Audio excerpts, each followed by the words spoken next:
Hi, my name's Ward, and I wrote my first article on climate change in 1979. And in that article, I predicted that we were headed toward a period of time where we were going to have excessive flooding and some really devastating results from that.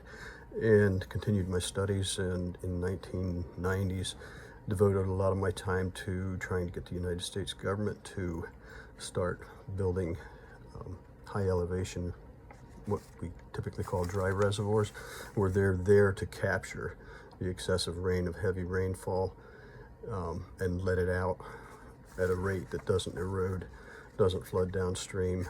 I was proposing thousands of these to be built, and the beautiful thing about it was I could do that for such an inexpensive cost compared to typical flood control, because I went around to landowners who had dry gullies on their property. The dry gullies are an indication that in the past there had been heavy floods or heavy rains that did result in floods, unfortunately. And but there was no water running in these gullies, so they're not protected by the 1972 Clean Water Act in the United States. You could construct what you wanted to construct there. You could dig it out.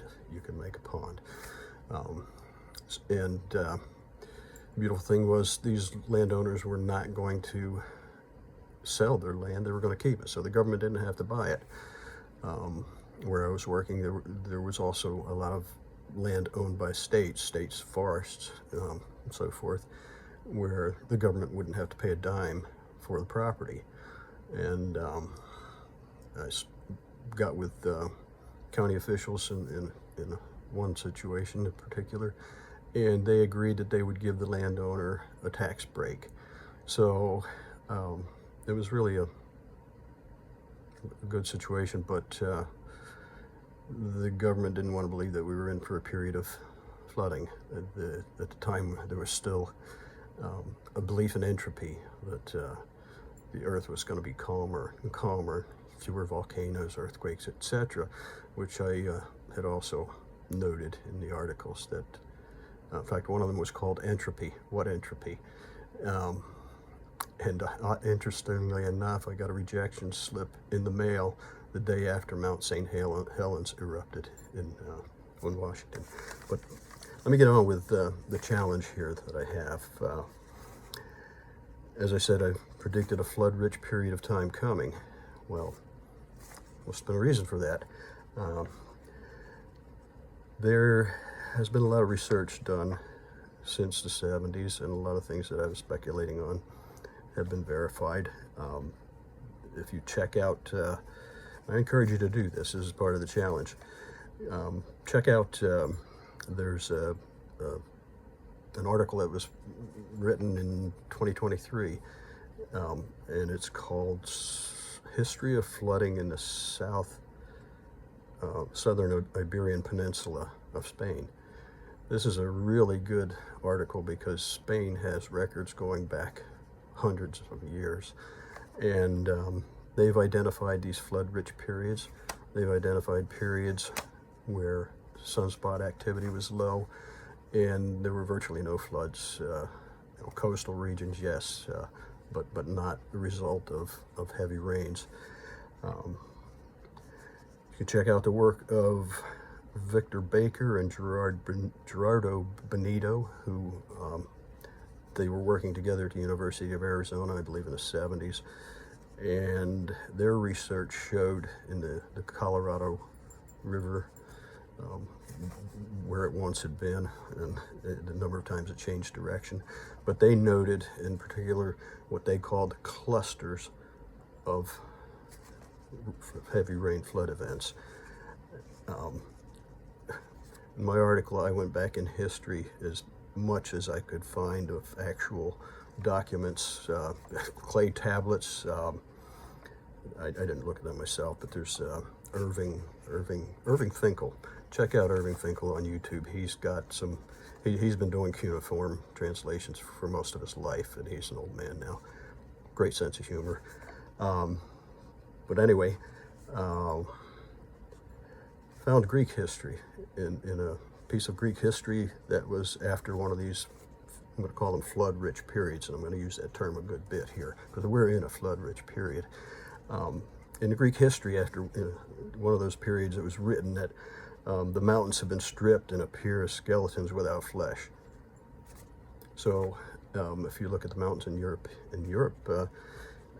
evidently at one time, some of those that are now bare stone were actually forested regions, which is kind of what's happening in North Carolina. Probably over the course of a couple hundred years, they would be talking in North Carolina about bare mountains, stone, which if we act, we can prevent that sort of thing with these high elevation reservoirs. Check out the work of a man named Reginald Newell. Reginald, he first used the terms atmospheric river and weather bombs, and he did that in 92 or 94, but he was studying the relationship of sea surface temperatures in the 70s, the relationship of those to climate changes, and he did note quite a few there, did a lot of work on it, and you know, from historical records again, and actual records of sea surface temperature that had been taken, believe it or not, back 100 years ago or more. Now in 79, we didn't have the benefit of satellites out there looking at the real-time sunspot cycles and the actual sunspots, which we can do now. But Lockheed, the defense contractor in America, they'd been taking pictures about every hour of the sun for quite some time, and had compiled it in paperback books, which were, I don't know how many places they were sent to, but they had them at Rutgers University in the one library. And I spent a lot of time in the corner where those books were, going back in time, looking at a sunspot record and seeing the closeness to a number of events, and the sunspots in the kind of near the equator, which the sunspot cycle, I don't know if you're aware, but what it does is over a period of time, the sunspots will be toward the two poles, and then they work their way toward the what you would imagine as an equator from our point of view. And when they're earth facing, and there's a lot of activity earth facing, there's a lot of energy coming here. And check out a man named Jack Eddy from NASA. Jack in the 70s, Jack's no longer with us, but in the 70s he was researching sunspots pretty intensely, and he noted that there was an obvious larger cycle in solar activity. We've got the 11-year sunspot cycle, but at times that rises and falls over several hundred-year period, and that is part of what brought about my predictions that we're headed into a higher energy time period that could last 200 years now. So even if we got rid of every last drop of coal particles, if we got rid of all fossil fuels, we're still in trouble. We need to build these reservoirs. We need to stop the erosion, or it's just going to keep filling in our rivers, which is what's been happening. We can look at the videos of recent floods, and you can see tires standing up. There's a car buried there. There's tractor trailers buried there. That's 4 to 6 to 8 to 10 feet of sediment that came out of the mountains. This is now in the river. So the next time we have a heavy rain, it doesn't have to be nearly as heavy as the previous one, the ones we just experienced in different places. With that river channel full of sediment, the cities around those rivers are going to be flooded much quicker, much easier, much more severely probably. So as I said, we're not going to get out of this by getting rid of fossil fuels. I agree fossil fuels have exacerbated this, and we do need to go seriously into alternative energies. And a lot of people like myself and I believe Carl Sagan, we wanted to see fossil fuel reduction to prolong its existence. I mean, if we use up the oil before we're able to create the alternative energy, then we're going back to the Stone Age, essentially, or the pioneer days, whatever you want to call it. We're going backwards. We're going backwards, and we don't want to do that. So these, what'll eventually happen if we don't do something, and I'm going to get into another point here soon, but if we don't do something about this erosion, and the flooding is going to be so severe that resources to rebuild are just going to be so limited that there will be battles over who gets the resources to rebuild, and food will be short, and it'll get real ugly then. And I foresee the possibility of a little bit of a reprieve here after we've been in a period for the last couple of years where we've got a lot of solar activity facing the Earth. It could be up to 4 years. It could be as short as 2 years. We are hoping to see a little bit of a cooling, a little bit of a reduction in these heavy sort of weather bombs, but there is no guarantee of that. So we need to do the preparations. So how do we tackle these problems? Well, as I've said again and again, dry reservoirs at higher elevations so we can regulate the flow of water out of higher elevations. There's also a side benefit with this because the water being held there well, it's going to replenish aquifers, which as our population grow, we're going to need those aquifers that we draw our fresh water for communities all over the world. I mean, thousands of them. We need our aquifers to be replenished. So that'll help there as well. Okay, covered that already. If you to further quantify what I'm talking about with the erosion filling in rivers, I was on, I've made a number of observations. I've taken pictures where roads were built and what happens afterwards because they channel the water where it might have been running off the hill. They channel it to one culvert, and I've got trees that two people couldn't put their arms around together, and the erosion washed out under those trees, and they dropped straight down into a gully. Truckloads and truckloads of soil year after year. Once that initial erosion occurs, then it's fairly easy the next few heavy rains that it just washes out till it's down to bedrock or a bare skeleton looking thing. But if you look at the history of the Susquehanna River in the United States, for example, it runs through out of New York and Pennsylvania, and eventually goes into Chesapeake Bay. If you look at the history of that, which it's easy enough to do, history of Susquehanna River Basin, you'll see that there are twice as many floods from 1924 to 2024. There are twice as many floods as there were from 1824 to 1924. Well, there weren't many roads built prior to the late 1800s, but railroads had been and so forth, and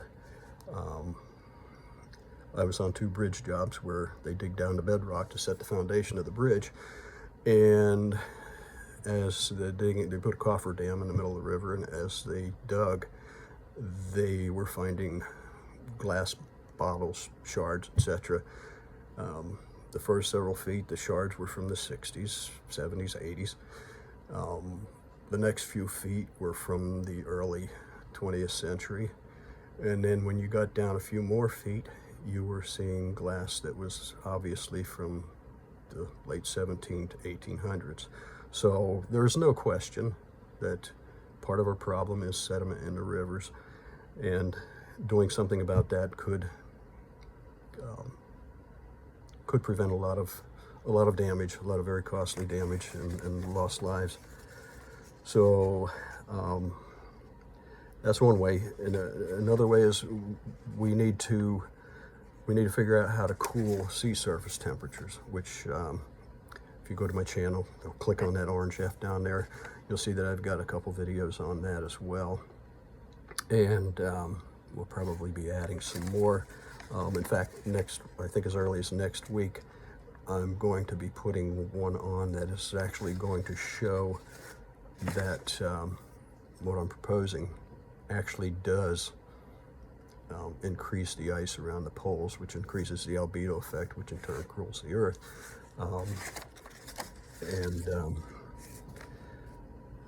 Oddly enough, there's a patent for the process that the oil companies got in the 70s and 80s for a different purpose. But what they were doing proves what can be done. They were actually building ice islands with spraying devices similar to snowmaking machines. So you'll see that the video is actually, that I put on recently, is called Oil Companies Will Be the Climate Heroes of 2025. So you might want to check that out. And with the one I'm going to be putting out next week, actually satellite images are going to be used for that. So it's not like I'm making up some kind of hokey little demonstration. It's real. I believe that we could do a phenomenal job changing the temperature of the surface seawater. And in the case with the ice spraying, that doesn't require anything that warms the ocean. It's strictly spraying, say, 40-degree water through minus 20-degree air, whatever. So we're actually going to take cold out of the atmosphere and put it in the water, which somebody's going to probably have a fuss about. But you want to cut down the evaporation off the ocean a little bit and reduce these weather bombs, or you want to keep the atmosphere cold? I mean, that's a no-brainer, really, as far as I'm concerned. But as I'm aging and hopefully speaking to younger people, this is your challenge. And we're all in this together. Nature's destructive enough that we don't need to be. So let's all get serious about this and be patient and be honest about what's coming, and the fact that it's not all fossil fuels. It's historical. It's been with us forever. In fact, I was at one meeting I was at where I was trying to promote these thousands of dry reservoirs. One man said, "Oh, it sounds like you're trying to control something that's been since the beginning of time," and he acted as if it couldn't be done.